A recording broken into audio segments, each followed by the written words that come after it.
Alhamdulillah. Assalamu alaikum wa rahmatullahi wa barakatuh. Bismillah ar-Rahman ar-Rahim. Wa salatu wa salamu ala Sayyidina wa Habibina Rasulillah wa ala alihi wa man wala. Allahumma افتح علينا فتوح العارفين ووفقنا توفيق الصالحين.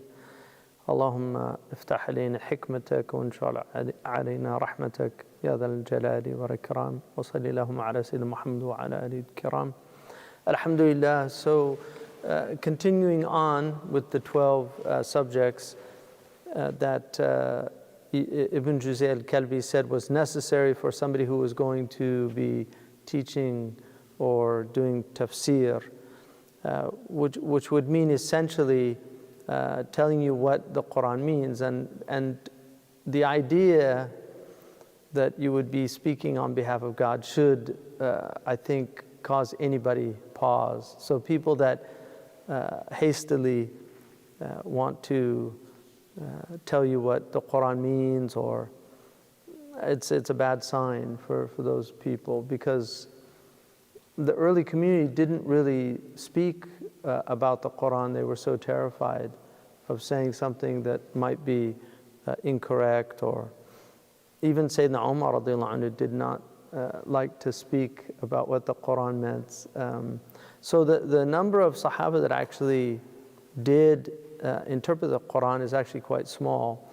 And the Prophet ﷺ, interestingly enough, did not really speak often about specific ayahs. So if you look in the books of Hadith, there's usually a section called Babu Tafsir or Babu al-Quran, and you'll see that the Prophet ﷺ actually did not speak much on the Quran, and the reason for that is, had he spoken, nobody could say anything after that. And so because the Quran is going to be relevant for every time and place, it was very important that people be able to find new meanings in the Quran using the methodology. So you have to have a methodology, and that methodology is embodied in these subjects.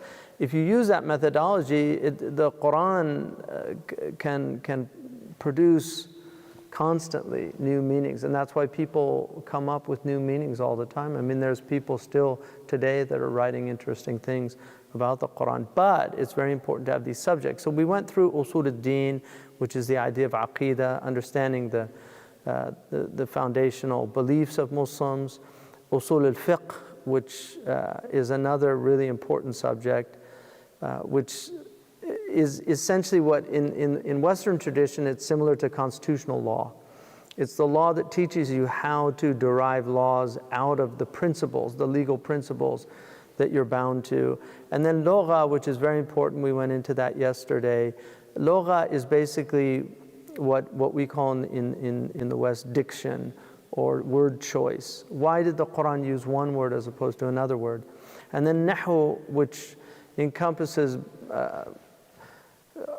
traditionally grammar. When you spoke about grammar, it wasn't just grammar as we understand it today, but it included also things like prosody, it included literature, it included, in fact, there's basically another set of sciences related to grammar itself. And then al-bayan, which is rhetoric. And bayan, traditionally it was called bayan, and then it became later known as balagha. And balagha is what we call in the West rhetoric. And that initially was two sciences, and then it became three. So you had bayan, ma'ani, and al-badi' was the third one that was added. And then some of the scholars took isti'ara as a separate subject, which is the science of metaphor, because it's so important. And then you have tafsir. And now when we get to tafsir, there's a saying, qif haythu waqafu thumma amdi. You know, stop where they stopped and then proceed. So you have to know what people in the past said. And so there are very foundational or important tafsirs that if you don't know them, you're going to get into trouble with the Quran. You have to know, for instance, obviously the most important one is at-Tabari, and everybody is ala at-Tabari. Everybody is dependent upon Imam at-Tabari. He was an imam, he was a mujtahid, he had his own madhab, but he was probably the most learned of that period in the time of the great formation of the madhabs in the 2nd and 3rd century. You have that period. He collected all of these different opinions, especially from the early exegetes. So you had the Sahaba, but then you had a very interesting 2nd generation. So for instance, you had the students of Ibn Mas'ud. Ibn Mas'ud, Abdullah ibn Mas'ud, was a very important early Sahabi from the outskirts of Mecca. Ibn Mas'ud went to Iraq, al-Iraq, and he has basically a school, really, and from that came, from his students come people like Abu Hanifa radiallahu anhu. So Ibn Mas'ud taught these great students, and then they had these students like Abi Hanifa, who was a student of a student. But one of them was Muhammad bin Ka'b al-Quradi, who was a very interesting character. He was from Bani Qurayza, so he was one of the Jewish survivors when the Jews were expelled from Medina, and during the Bani Qurayza, when there were some of them were executed for treason. He was one of the people that grew up in the ethos of the Muslims, and he became probably one of the most learned people of the Quran in that period. In fact, the Prophet ﷺ, Ibn Khaythama relates a hadith that the Prophet ﷺ predicted that there would be a man that would come from the Kahinain, the 2 Kohans, who would be a'lamun nas bi kitabillah. He would be the most learned in the book of Allah. So it's very interesting that a Jewish convert to Islam becomes one of the main sources of early tafsir. Another really important and main source, which is also fascinating, is some people in, you had Ata ibn Abi Rabah, a Nubi, who was a student of Ibn Abbas. He was an African, and they describe him as halik al-lawn, like he was really dark, and aftas. So he was African, his features were African. And he became the most learned exegete in Mecca. Everybody considered him, as long as he was in Mecca, that there was, nobody could give fatwa if he was in Mecca. He made Hajj 70 times. So he lived to be a very ripe age. And the Salaf said that there was nobody more learned about Hajj than this man. So these are some of the people that you find in that early period that they're very interesting. Mujahid was very important. Ibn Jabr, he was a student again of Ibn Abbas, and Mujahid had an immense amount of knowledge. So Ikrimah, who was a Mawla, and he was accused, but generally he's considered a thiqa, and he was accused of having Kharijat leanings, but he grew up in the house of Ibn Abbas, and so Ibn Abbas apparently used to shackle him when he was young, just so he would not go out, so he would study, like he would just so he trained him early on, and he also became very important. So Mujahid, Ikrimah, Ata ibn Abi Rabah, these are really important people in that early period.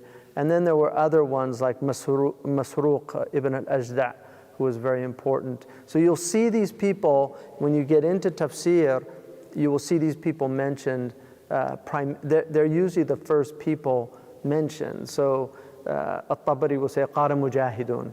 And it's very important when he says that. Or Ibn Abbas himself, because Ibn Abbas was an inheritor, a prophetic inheritor. Min warathat al-anbiya. The Prophet ﷺ made a dua for him. So then, after Tabari, you begin to get commentaries. But what you'll find, and it's very fascinating about Quranic commentaries, what you will find is that they tend to quote the previous ones. There's a real hesitancy in a lot of the mufassirin to come up with anything from themselves. They really rely on naqal. And that has to do with the fact that they were just very terrified about speaking about the Book of Allah. I mean, we can learn from that. And the same is true for hadith. So you'll find in the hadith traditions, they all quote the previous sources. They tend not to want to come with something from themselves. Then you get somebody like Fakhruddin al-Razi, who introduces a completely different way of looking at the Quran. It's the first serious philosophical tafsir of the Quran, and a lot of people actually condemned it because it was so different from what anybody had seen prior to it. And then you also got some of the Sufi tafsirs, which there also had mixed reviews. Ibn Juzay mentions Sulami's tafsir, which was called Al-Haqa'iq, and which means the realities. And Ibn Juzay says, some people call it Al-Bawatal, the vanities, the empty, like meaningless. And he said, لكن لو أنصفنا قلنا فيه حقائق وفيه بواطل. But if we were fair, we would say it has in it realities, but it also has things that are unacceptable. So tafsir is very important to know. Traditionally in the Sunni madrasas, the two most important were Imam al-Baydawi's tafsir and Imam al-Baghawi. They were studied. And Imam al-Baydawi took a great rhetorical tafsir at Kashaf, which was written by the 6th century scholar Az-Zamakhshari. And because Zamakhshari was a Mu'tazilite, and so because of that, Imam al-Baydawi wanted to really write something that did not have any i'tizal in it, any of the rationalism. So that's what he did. So tafsir is extremely important. Then you get into the qira'at. And I want to look at the qira'at tomorrow, but there were basically, the qira'at are very important and they're very interesting, and they're actually a miracle of the Prophet ﷺ, because we're the only community that has an agreed upon book. So all the previous communities have differences about their books, and what I mean not differences of opinion about what the book says. I'm actually talking about the text itself. So for instance, Christians have the Catholics have a different Bible than the Protestants have, as an example, because they reject some of the books. Muslims are the only people that actually have a completely agreed upon text. And I'm talking not just about the actual physical book, but also the way it's written. So there's no difference about the way it's written. Also the way it's recited. Nobody else has this outside of Islam. I mentioned earlier the Greek New Testament, which, I mean, we don't even know if Christ spoke Greek. The few lines in his original language that are in the Greek are in Aramaic, so he definitely spoke Aramaic. But even in the Koine Greek of first century Palestine, they differ on how things are pronounced and things like that. We don't have any difference. There's 17 points of articulation. All of the huruf are known, the letters, the sifat, the haq, the mustahaq, the right of the letter, anything that comes on it. So that's really important. So the qira'at involves the different ways the Quran can be recited. But the Rasm al-Uthmani is the same. And one of the miracles of the Uthmanic script, which was what Sayyidina Uthman created a committee, and then that committee wrote out the Quran. And every time they accepted something, it had to have two witnesses that saw it written in the presence of the Prophet ﷺ. So it wasn't just that they're saying, oh, this is... So it had to have two witnesses. And so it was a very rigorous methodology that they used. In fact, one has to marvel at that methodology when we talk about academic rigor today. When we look, in 7th century Arabia, how did they come up with these protocols for preserving the Quran?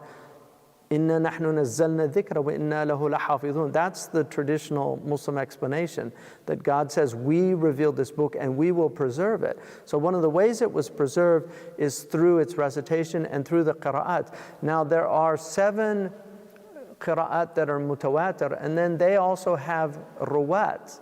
So they'll have variations of the 7. So they taught more than one way to recite their recension. So you have the qari and then you have the rawi. These, the 2 most important are Nafi' and Imam Asim. Imam Nafi' was in Medina. He was also he was originally an African. He was very, very dark, Hadik alone, they said. But he was grew up in Asfahan, and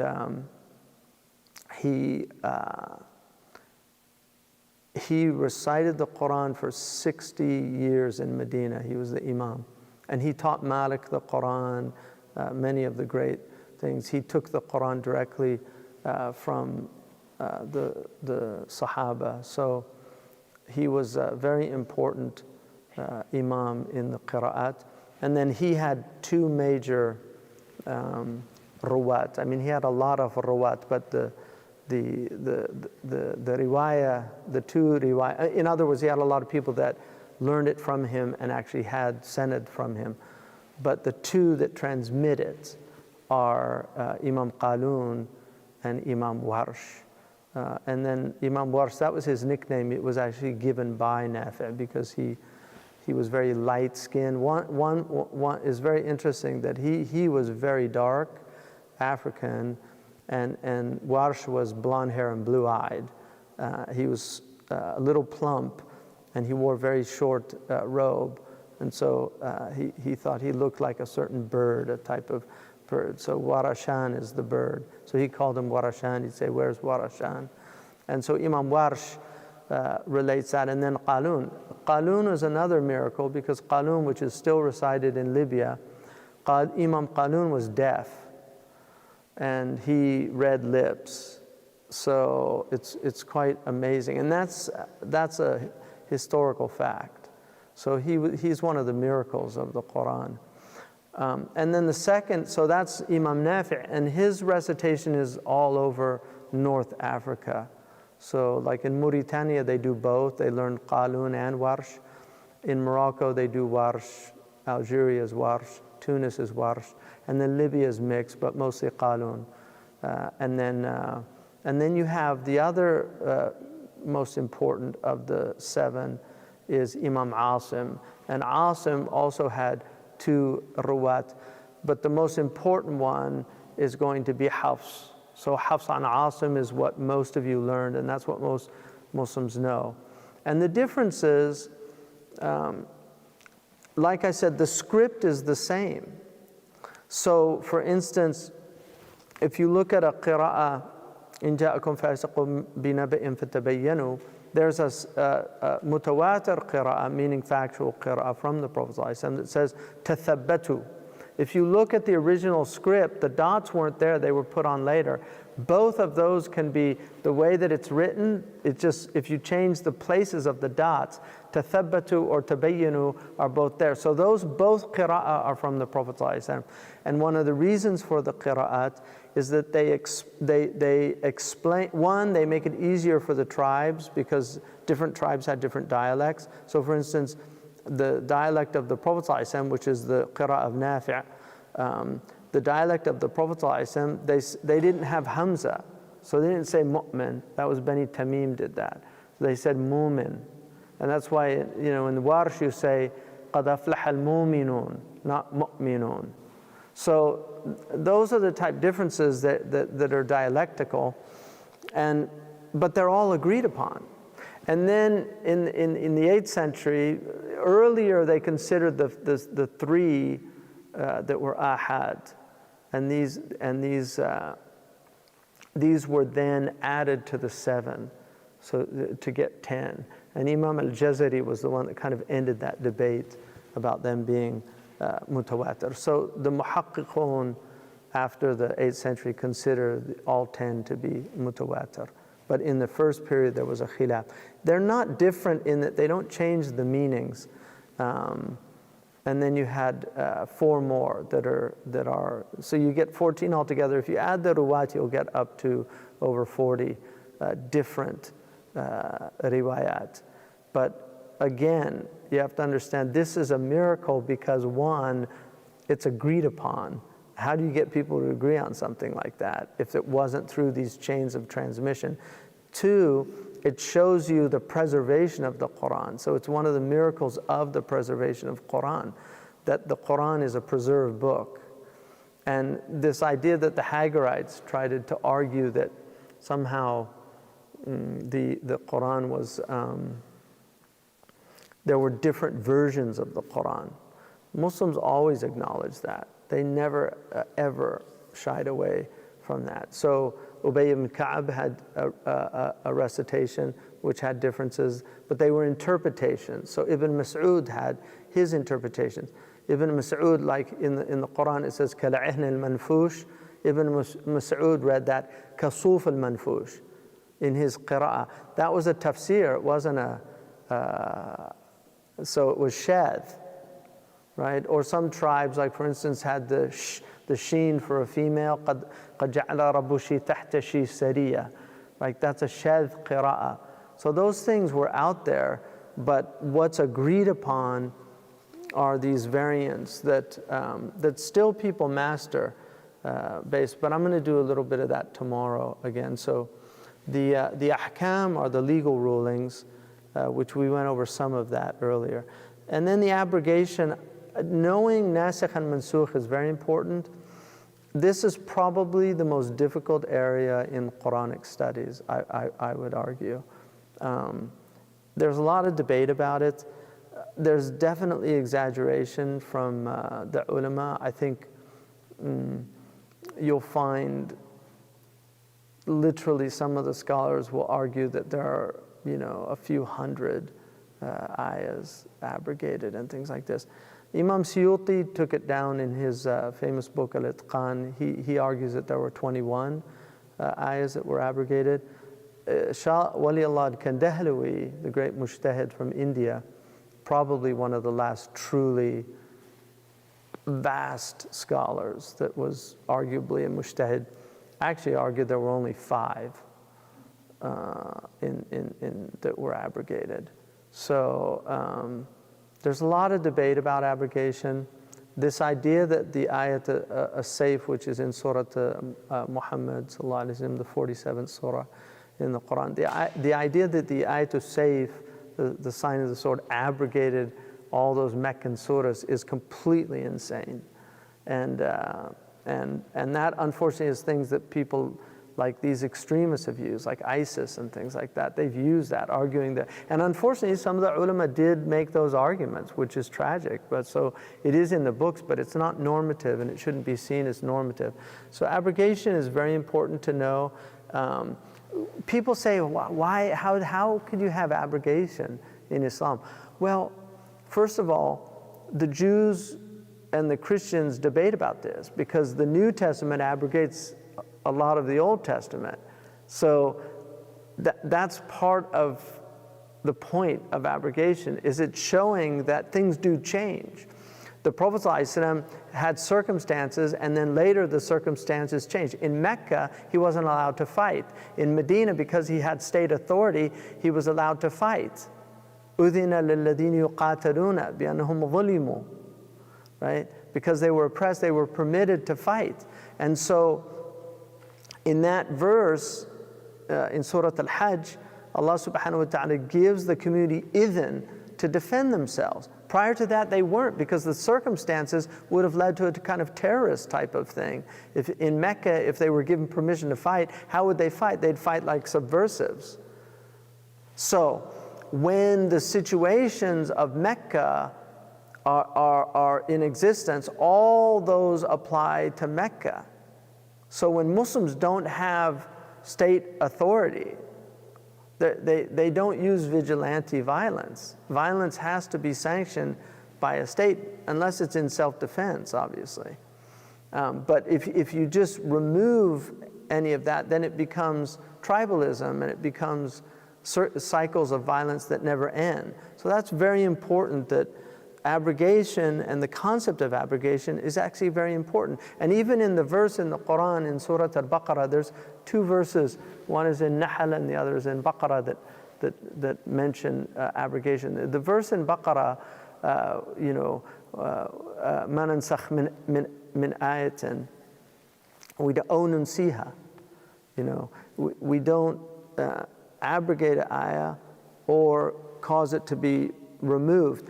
There's two qira'ah, nunsiha and nansa'aha. So it's same rasm al-Uthmani. So nansa'aha means delay it. So it might not be applicable in these circumstances, but in other circumstances it becomes applicable. And this is what's called tahqiq al-manat in usul. In usul, the manat is the cause. And so in usul you have the manat, the cause of something.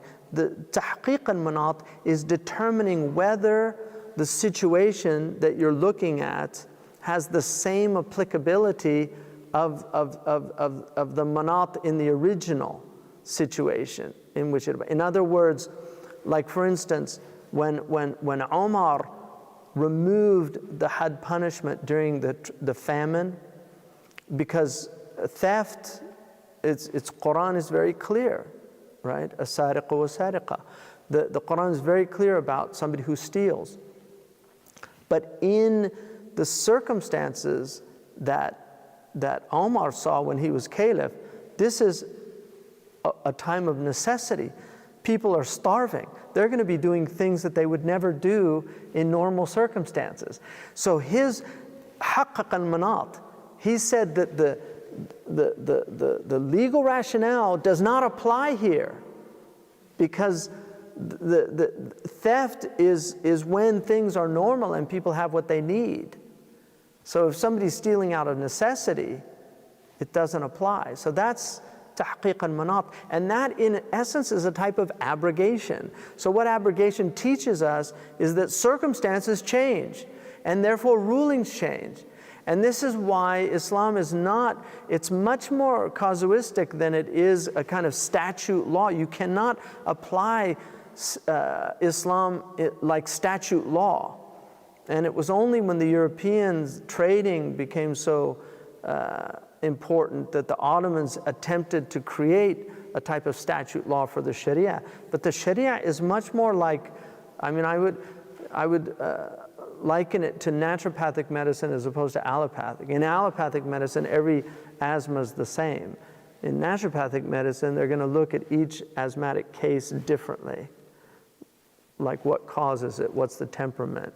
So if you're in Chinese medicine, you might give completely different herbs for one case of asthma than you would for another. I mean, I'm just using that as an analogy, right? Whereas the kind of cookie cutter model is not possible.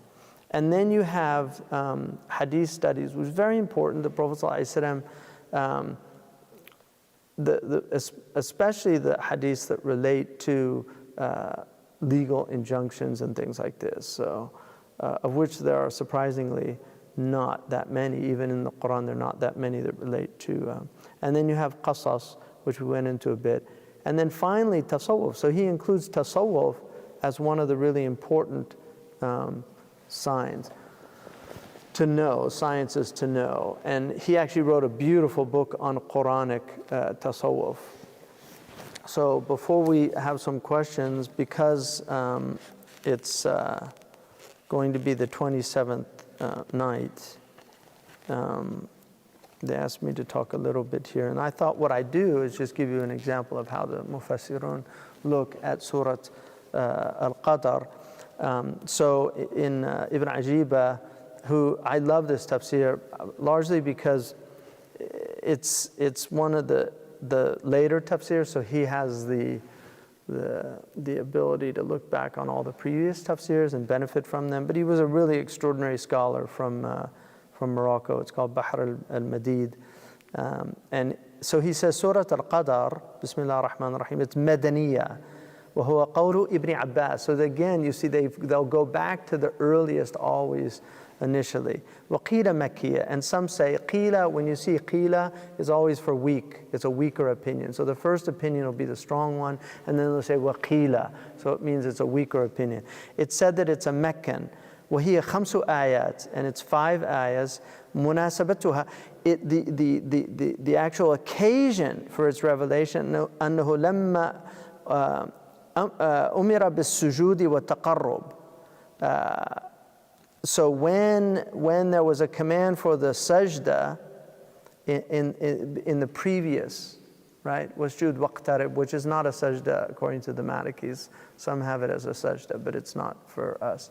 But in the previous, in Iqra bismi rabbika alladhi khalaq, it ends with to go into sajda and get near to Allah. And so here, then, inna anzalnahu fi laylatil qadr. In other words, if you want to get near to Allah, this is the best way to get near to Allah on this night. So it immediately follows the iqtarab, get close to Allah, inna anzalnahu fi laylatil qadr. So I'm going to give you the chapter, the night that you can really get close to Allah, and then mention the time that يَعْظُمُ فِيهِ ذَلِكَ تَقَرُّبْ. So he mentions the time when that drawing near to Allah is the closest of the year. So of all the nights of the year, this one is the night for sajda and taqarrub ila Allah subhanahu wa ta'ala, to get near to Allah. So he says, يقول الحق جل وجلاله إن أنزلناه في ليلة القدر نوه بشأن القرآن حيث أسند إنزاله إليه بإسناده إلى نون العظمة. So this is called the royal we. So he's saying that when Allah says inna, not ana nazaltu, inna, it's giving it the isnad back to Allah subhanahu wa ta'ala. And then وعن كمال العناية به, and the perfection of his providence, جاء بضميره دون اسمه الظاهر للإيذان بغاية ظهوره. And then he uses the pronoun to show you how clear it is of what he's talking about. كأنه حاضر في جميع الأثر. As if it's present in everybody's mind. إِنَّا أَنزَلْنَاهُ. What else? The Quran. So not even إِنَّا أَنزَلْنَا الْقُرْآن. لا, أَنزَلْنَاهُ. Because it's so known in everybody's mind. And also يعود على المقروء المأمور به في قوله تعالى اقرأ. So here اقرأ what?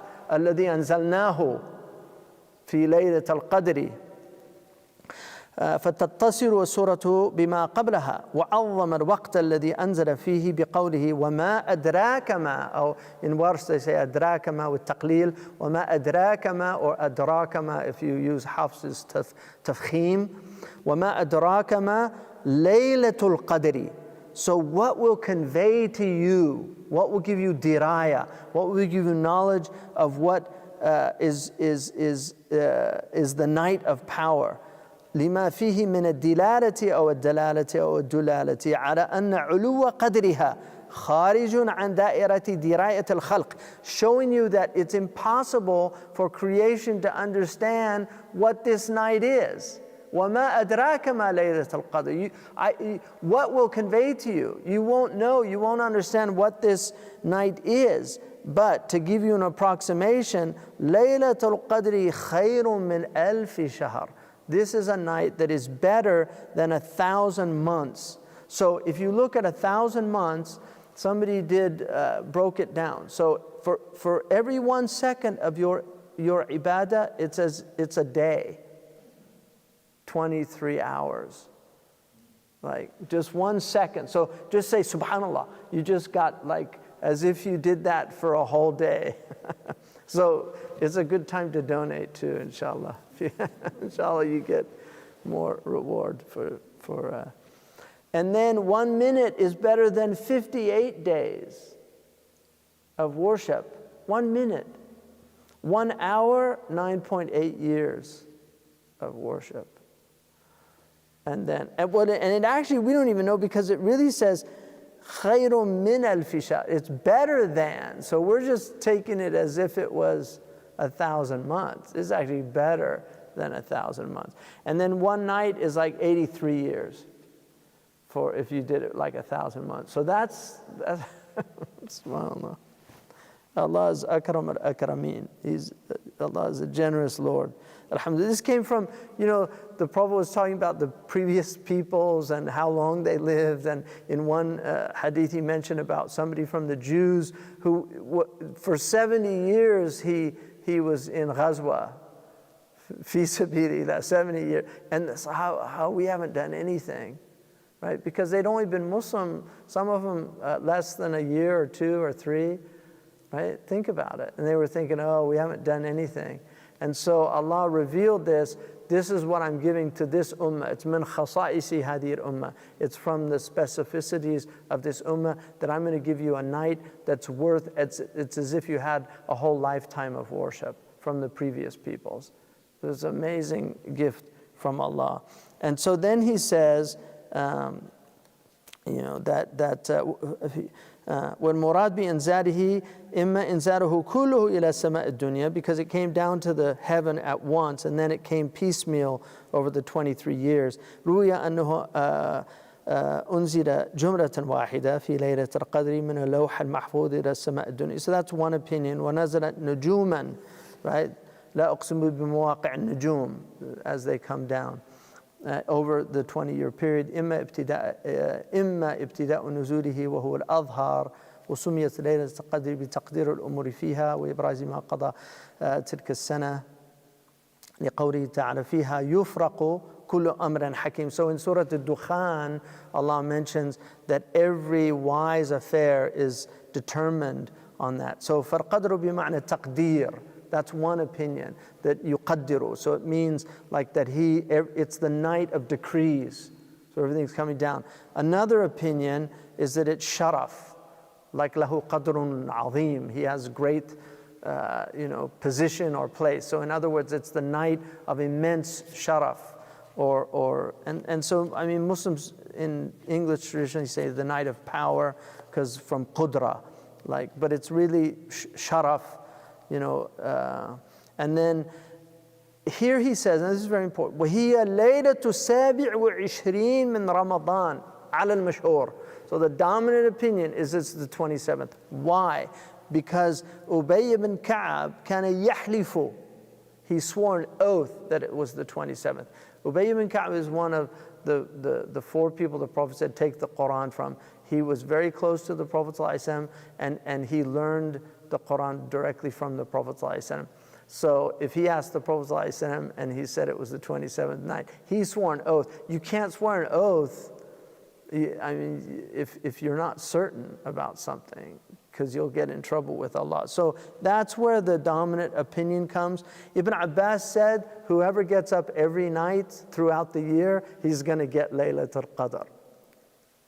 So looked at it like, no, it's, because some people say it's the 15th of Sha'ban. You'll see that in the tafsir. It's a weak opinion, but there are people that say it's actually the 15th of Sha'ban.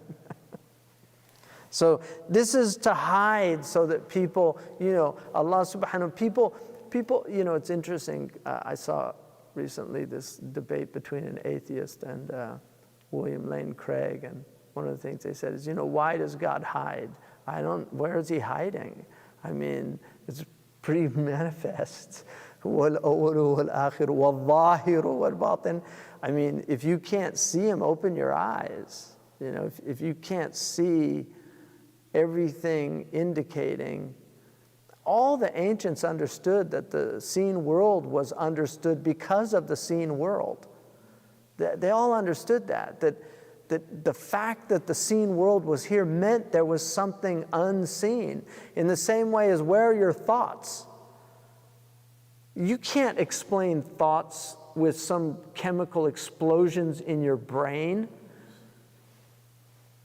Where are your thoughts? And where did language come? When I started this talk half an hour ago, I didn't know what was going to come out of me. Like, where did it all go? I don't know. Humans, where does it come from? Where do little children put syntax together in original ways? where does it come from? It's coming out of some unseen realm. And so Allah is showing himself everywhere, not in some, don't mistake, people now take everything literally. So somebody said, they took an interview that I gave where I said, to see God in the other. I mean, I'm not saying literally, it's seeing the creation before you, so you see the creator in the creation. It doesn't mean that person's God or I mean, it's just really strange how people twist things and just don't understand things. But there's just some people, the haters are gonna hate, and this is what we have to deal with. People, if they like you, they'll make excuses, and if they don't like you, even if you can walk on water, they'll say, "I got his soul's wet." It's just amazing. You're supposed to 70. Yeah, 70. I had somebody come to me once, "I'm at 68 with you." I said, "Okay, thanks for giving me 68, so.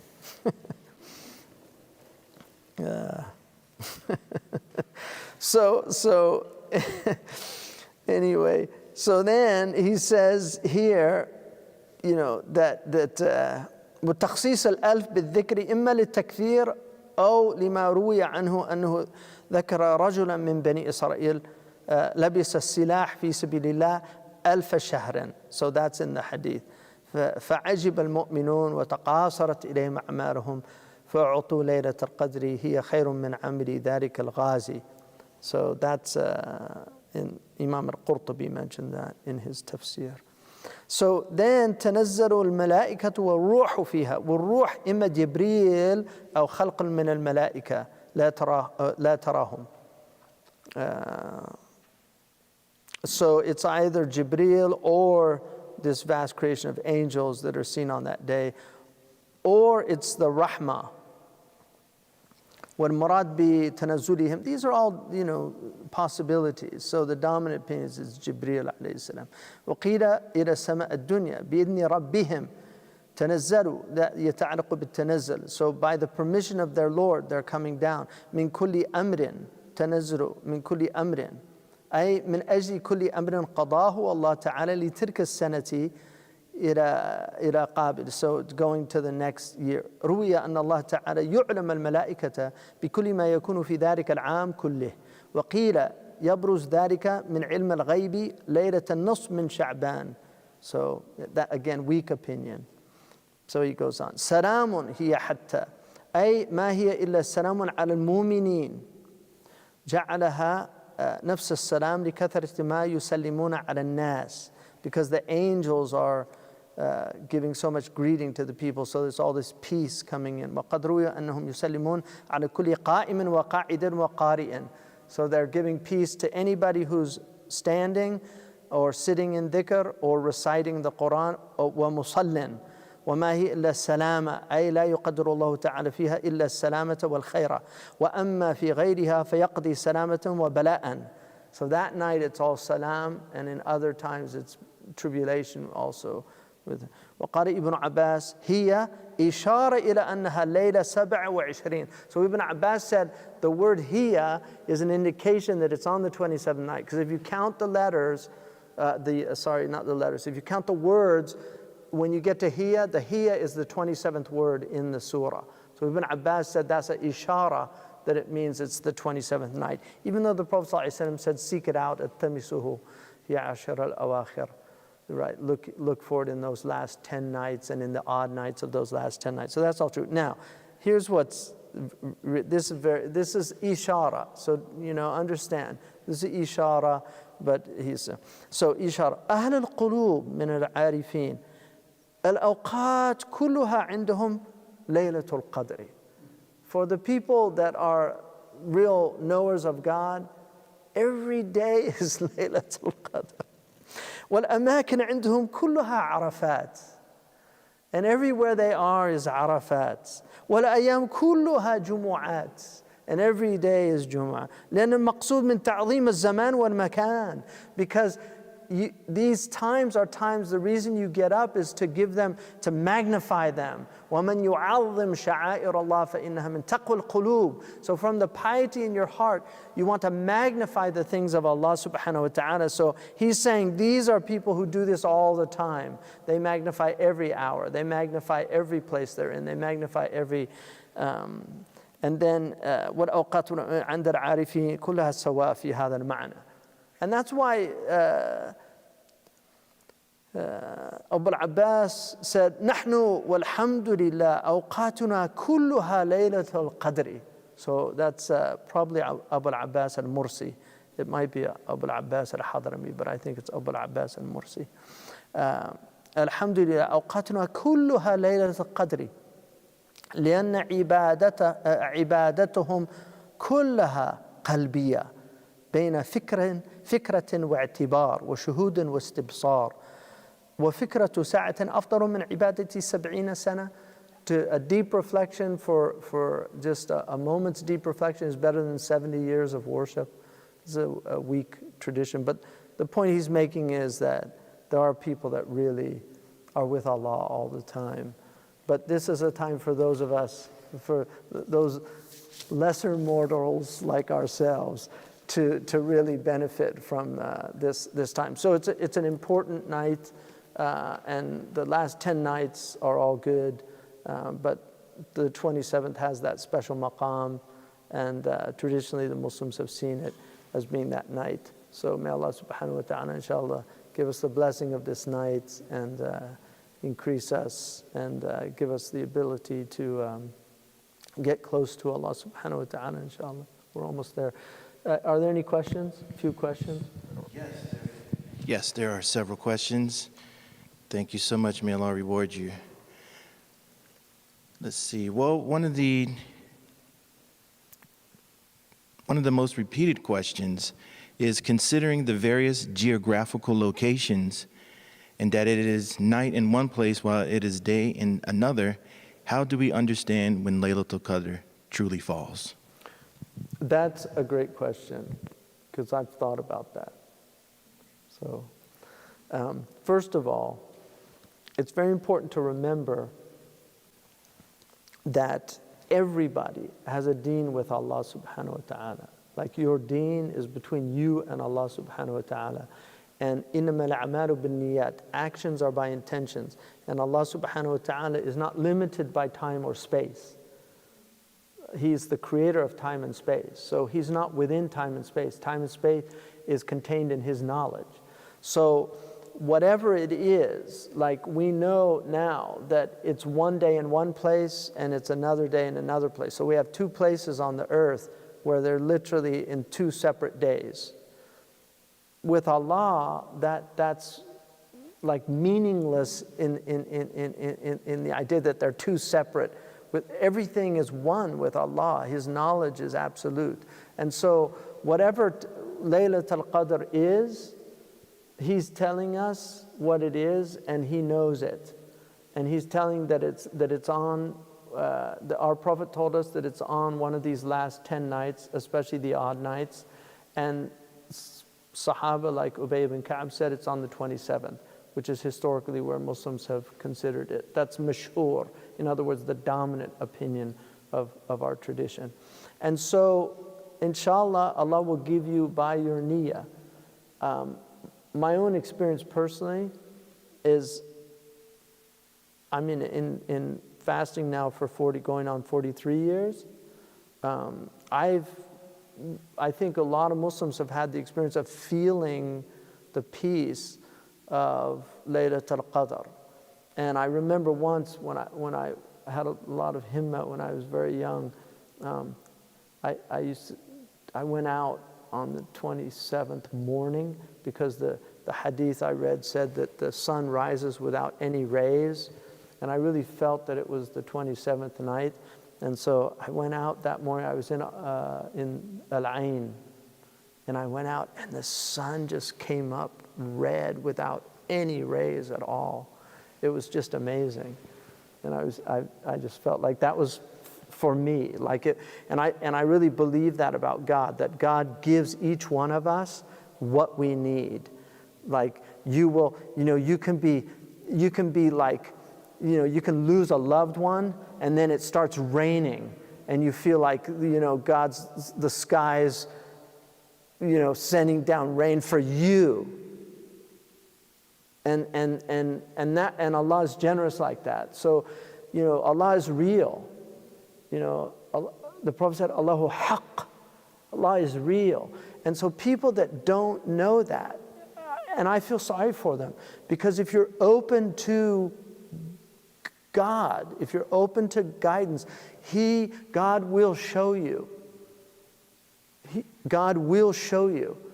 And I've seen enough in my life to know that that's absolutely true, where you stop doubting because you've seen too many things. And people say, well, I haven't seen those things, because you're not open to them. If you open yourself up to them, Allah is generous. And Allah will show you. Allah will give you just what you need when you need it. Even a word that you might need to hear. But if you're closed, if your heart's closed, when hearts close, that's how all empires fall. Your heart has to be open. Next one.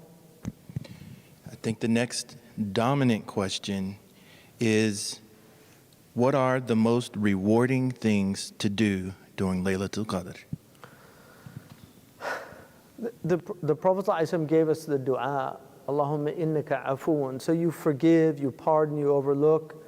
Kareemun, and you're generous. It's one of the attributes of Allah. You're Kareem.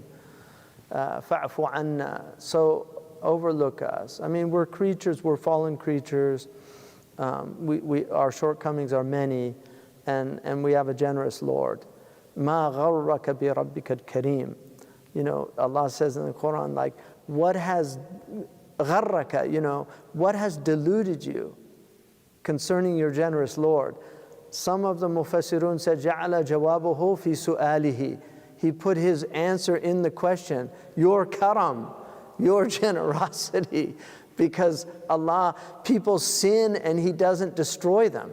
And people say, why do the oppressors do all these things? Why do they do all these things and nothing happens to them? Why does somebody who does all this evil, he lives and has all this energy? I mean, apparently some people don't sleep except a few hours a night, and they can do all their fasad and corruption, and they have all that energy, and then they never get sick. And then a good person, a really gentle soul who's serving humanity, who's doing all these things, and then Allah gives him, like they get cancer or they get some disease, and then people say, what's going on here?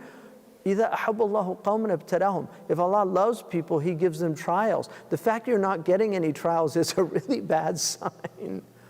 It's a bad sign. And the fact that you see so many people that are evil that don't seem to have these trials is a clear sign of the truth of this thing. And then the other thing is, what Allah is showing us is if He allows respite for these people, then who are we? Who are we? Isn't that teaching us that we should have more hilm? I mean, look how generous the Prophet ﷺ was. Because if we got angry, if people say, why doesn't He stop the person when he's about to do his evil? God could have stopped the Twin Towers why didn't He stop those pilots? Why wasn't there a policeman that stopped them? If Allah stopped everything and didn't let us exercise our free will, then what's the meaning of free will? And the second thing is the fact that Allah doesn't react to us, because He doesn't have emotion, He doesn't react, is teaching us تَخَلَّقُوا بِأَخْلَاقِ اللَّهِ, to be more like God, to be less reactive, to be more forbearing, to be more cautious, to be more calm, to be more understanding. I mean, we want God to forgive us and give us excuses, but we don't want Him to forgive anybody else. I mean, that's not fair, right? Yeah, everybody, I always tell people, on Yom Al-Qiyamah, Yom Arafah, nobody from this ummah is saying, oh God, be just with me. There's nobody saying that. And if they are, they're crazy. But they want justice for everybody else. And you don't believe until you want for other people what you want for yourself, according to the hadith. Everybody wants justice for everybody else, but not for themselves. I want mercy, but not for him. He doesn't deserve it. This is a human condition. I mean, there's an element to us that's very ridiculous as a species, except for the prophets and the awliya and the salihin. Any last one or one more? Yeah.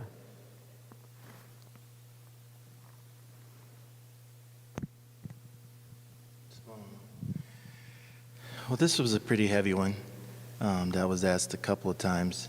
It sounds like it's from a convert who is asking how to not feel overwhelmed with the verses concerning, hell, when you have family members, who don't believe like you believe, like in Islam, and how not to feel overwhelmed by that as a Muslim. I mean, first of all, I would just say this. One, we don't know where people are going, and it's very important never to make an assumption that we don't know. You can't, it's haram to say anybody's going to hell. I mean, we can think that person probably is, like I would think, given what they're doing, like some really evil people. But unless the Quran actually specifies a person, we can't say. Kufr is a very complicated thing. I actually wrote an article called Who Are the Disbelievers that's online. Kufr is, I think, Muslims have a very simplistic view of it. I think it's much more complicated than people realize. Kufr, first of all, it's clearly a denial and a rejection of the truth once you see that it's true. And so a lot of people are just nas. They're just people. And the Quran has nas, ya ayyuhan nas, ya ayyuhal mu'minun, right? Ya ayyuhal kafirun. There's different people that Allah speaks to, but the first people He speaks to, the very first command in the Quran, ya ayyuhan nas, u'budu rabbakum, alladhi khalaqakum, walladhina min qablikum, la'allakum tattaqun. That's the very first verse in Surah Al-Baqarah that gives a command. Ya ayyuhan nas. Once the hujjah has been established on them, then they become kafir if they reject it. For most people, Abu Hamid al-Ghazali, who I think is right on this issue, I mean, I'm nobody to say Abu Hamid is right, but a lot of ulama do not hold this opinion, but Imam Abu Hamid al-Ghazali is of the opinion that the vast majority of people are not kafirun because they have the hukm of kufr. But he says if they get the message in a distorted way and they reject it, they're rejecting a distortion. They're not rejecting the message. If they never got the message in the first place. So a lot of people they just don't know.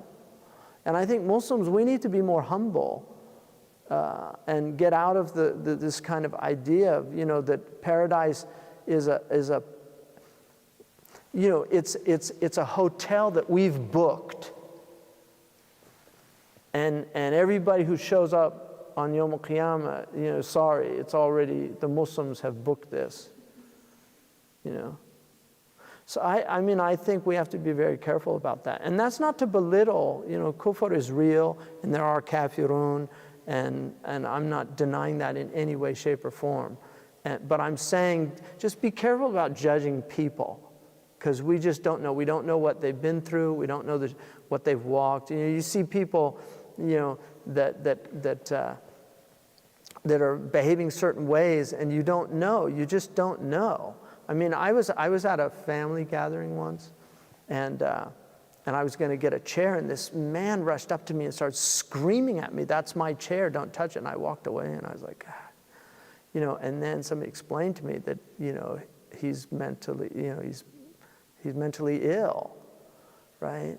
Well, that elicits compassion, but the default setting is always to judge, and that's why it's just really important to just have compassion with people, to try to understand where people are coming from, and that's not to say that there aren't, that we do have rules, and that if people break the rules, and things like that, because we do have moral agency. But sometimes it really is mental illness and things like that. But those who have moral agency that do evil, no, those people, they will have retribution. Allah will give everybody their due that deserves it. And those that were merciful in this world, Allah will show mercy to them in the next world. Ar-Rahim is the first hadith I learned. All the Musnidun, the very first hadith they teach you, it's called Al-Musalsal bil-Awwaliyah. The first hadith that you learn is Ar-Rahimun, Yarhamuhum Ar-Rahman, Irhamu man fil ard, Yarhamukum aw Yarhamukum man fis sama. That those who show mercy, the merciful will show mercy to them. Those who show mercy, man fis samawati wal ard. Those who show mercy, Ar-Rahimun, Yarhamuhum Ar-Rahman, Irhamu man fil ard. So have mercy. Man there is called Sighat al-Umum. Show mercy to people in the world. The quality of mercy is not strained. It droppeth as a gentle rain from heaven. Upon the place beneath it is twice blessed. It blesseth him that gives and him that takes. I mean, mercy is that's why our Prophet is rahmah. وَمَا أَرْسَلْنَاكَ إِلَّا رَحْمَةً لِلْعَالَمِينَ. We only sent you as a mercy to all the world. That's who our Prophet is. So I'm not denying there's wrongs and people that we believe in justice, and that's absolutely true, and we shouldn't forego justice.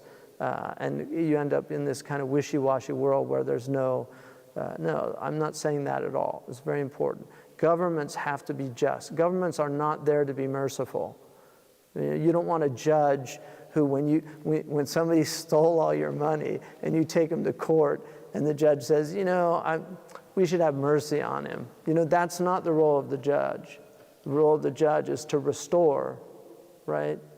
To give restitution to the wrong. So the governments have to be just, but people, to the best of our ability, should be merciful and forgive and overlook as best we can, because if you forgive people, then Allah will, it's much easier to be forgiven. And that's the famous hadith of the man. He had no good deeds. It's in the Sahih. He had no good deeds except when he sent his debt collector out to collect debts. He said, look, if he's having a hard time, don't, just leave him alone. And Allah said, I'm more merciful than that one. So he forgave him because he forgave other people's debts. That was the only good deed he had. Or the woman who fed the prostitute. In the hadith, it's mumis. She's literally a prostitute. And she sees the dog panting, and she takes from her shoe from the well and gives the dog water, and Allah forgave her for that act of kindness to a dog. So what about to human beings? So that's the point. So people don't get me wrong about that. I don't want people to think that I'm in any way condoning or saying that we should all just let people run all over us and forgive. No, if people do something criminal or if people aggress upon you, right? Dhulm is dhulm. وَالظُّلْمُ ظُلُمَاتِ يَوْمَ الْقِيَامَةِ. But the highest people are people that do forgive and overlook, and it's a high maqam. But it's certainly not, it's not something that you have to do. You have every right to get your justice about things in the world. And if that's how you feel, then you certainly deserve that. But also an important thing is to remember dhulm, it's dhulm. I always say it's dhulm all the way down. Muslims, they look at jawr, in fiqh al-lugha, jawr is dhulm of the governments, right? And one of the things in our aqeedah in Tahawiyah, he says, وَلَا نَدْعُوا عَلَىٰ أَئِمَّتِنَا وَإِنْ جَارُوا عَلَيْنَا. We don't imprecate against our leaders, even if they're oppressive to us. That's in our aqeedah, right? So jawr is from the hukuma, but dhulm is everybody. So when the Quran is mentioning dhulm, it doesn't just mean the governments, it means everybody. Everybody has dhulm, and you have to be careful because there's dhulm in the house, there's dhulm towards your wife or towards your husband or towards your children. there's dhulm toward your neighbors. Dhulm is everywhere. And then, لا يخاف ظلما ولا هضما. Like on Yom Qiyamah, like there's going to be no fear of like dhulm and hadam. Hadma is like it's partial dhulm. It's not full dhulm. It's like there's no dhulm and then there's no even partial, so it's not stinting on your right. So dhulm could be partial or full, like you lose some of your right. Whereas with Allah, nothing. Everybody is going to be either forgiven or given exactly what they Allah will not oppress anybody. It's impossible for him to oppress anyway, if you understand that we're all mamalik, we're just his servants. Alhamdulillah. Subhanakallah wa bihamdika ashhadu an la ilaha anta astaghfiruka wa atubu ilayk. I would just like to say, we're in the last few days of Ramadan, and there's a lot of need out there. There's an organization called KashmirAware.org, I think, that is important for the Kashmiri people. I don't know the organization, but somebody I really trust told me it's a very, because he knows them and works with them. So the Kashmiris are going through a lot of hardship right now, among many other. There's so many organizations, but also remember that it's very important not to neglect our institutions in the United States, because our community is only as strong as our institutions that are representing our community. This is one of them, Zaytuna College as an academic institution. There are others. There's the Chicago, the American Islamic College. That's the only other college that we have. And then I think there's Bayan, Claremont, also. Jihad Turks, the president there. There are only a few. We've only got a few colleges, and we need to establish these colleges. And we need more, to be honest with you, but I think it's important to establish the ones that we have, the few, because we only got a handful. I think there's only a handful. There are some madrasas that are more traditional colleges, like Qasim, I think, where did you go? Qalam. In Houston, which is Dallas, yeah. So a very good institution. There's good institutions. So we have to support the ones we have to get them solid and strong, and hopefully, we were fortunately the first to be accredited, which is important because it enables our students to go on to other colleges easily. And alhamdulillah, we've gotten students into top medical schools, we've gotten students into places like Georgetown, University of Chicago, Claremont colleges, and several others. So Urbana-Champaign, we had one of our, we're very proud of her, from the Rahat family, is one of the really great families that have supported Zaytuna since early on. So, that's a really quite an accomplishment. She's working now in the DOJ. So, it's really important that we support these. So I hope you find in yourself to support Zaytuna. We've been very fortunate to have your support. I know there are many other worthy institutions, but and I would encourage supporting them also. I'm of the school of abundance, not the school of scarcity. Lillahi khaza'inu samawati wal ard. Allah has the storehouses of the heavens and the earth. But I do hope that you will find it in yourselves to support what we're doing here. We want to renovate the campus. We want to have, we're going to, inshallah, we just got a recent, really very generous, some help to start online courses. So we're going to be doing that, inshallah, to have some really good online courses for the classes that are taught here, inshallah, bi'idhnillah. So, and then the curriculum series. finally we have the Faraz Khan's book literally is all done. So it's going to go to the printer at the end of the month. That's going to be a landmark work in Aqidah in the English language, critical edition in the Arabic, beautiful commentary, really solid arguments for why we believe in God. We're a rational faith. We don't believe because it's absurd. We believe because it's actually more reasonable than to not believe, right? In God, you know, people can find other things that they find fault in. I mean, Islam, to me, of all the world religions, and I think this is somebody like a beautiful scholar in France. I mean, somebody I have immense admiration for is Dr. Bruno Guardadoni, who came to the RIS this year.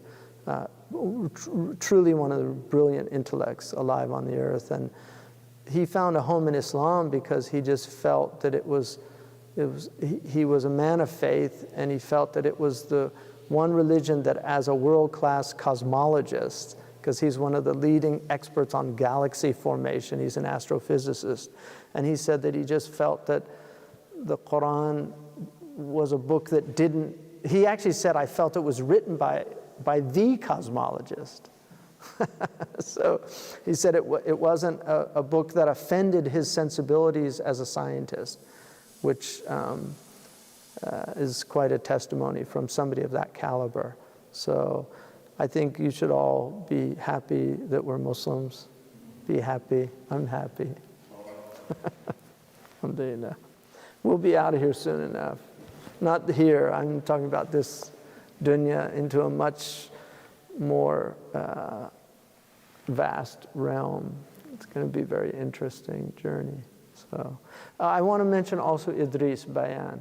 We lost a dear brother to the COVID. Yeah, really, somebody who used to come to my classes. He was just really beautiful man. Maybe you could put a picture up of him, just, yeah, make dua for him, inshallah. May Allah give him Jannat al-Firdaus, Firdaus al-Ala, you know, and may Allah subhanahu wa ta'ala make him a shaheed, because the death of a mat'un is shaheed. May Allah make him a shaheed. Anyway, I beautiful man, I really, and also Imam Bilal's father, make dua for him, for Shifa, yeah, and yeah, beautiful, another really beautiful man, yeah, Imam Ansari, you know, just one of those solid, Allah, you know, just one of those people that just, you know, lover of knowledge, and yeah. And anybody else who's sick, all the sick people, may Allah give them ease and repose and solace, and may Allah make it easy on our Palestinian brothers and sisters and Syrian refugees, all those people in camps now. May Allah subhanahu wa ta'ala make it easy for them. May Allah give them the solace of the Book of Allah, despite all of their hardships and tribulations. May Allah make it easy for the people of Yemen and all the things that they've been suffering. All those children, Libya, you know, all these places, Kashmir, may Allah protect the minorities in India, all of them, the Muslims, the Christians, the Jains, the Jews, all the minorities there. And may Allah subhanahu wa ta'ala move this cyclone in the Bay of Bengal away from harm, so that these people don't have that suffering. May Allah subhanahu wa ta'ala make it easy for them. And may Allah subhanahu wa ta'ala, inshallah, remove this blight that's upon us, on our species, you know, right now, and make us all wake up to the reality of our sinfulness and the need for forgiveness and the need for tawbah. Ameen, inshallah. Subhana rabbika rabbil izzati amma yasifun wa salamun ala al-mursalin walhamdulillahi rabbil alamin.